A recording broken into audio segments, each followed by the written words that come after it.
খাবারের অর্ডার আসবো আর তুমি ডেলিভারি দিবা। বাচ্চার স্কুলে দিয়েও তো এই কাজটা করা যায়।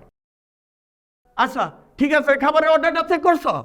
সরি স্যার, কোনো নোটিফিকেশন পাই নাই, এমবি ছিল না তো।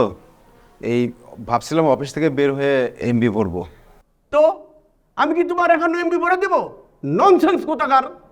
যাও ব্যাগ নিয়ে যাও। জি স্যার, আমি এখনই এমবি পড়তেছি স্যার।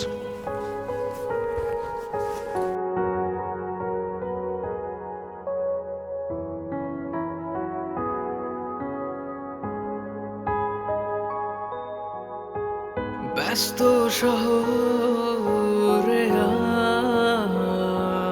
আজ কঠিন সময় পারাপার, নিজেকে শুধু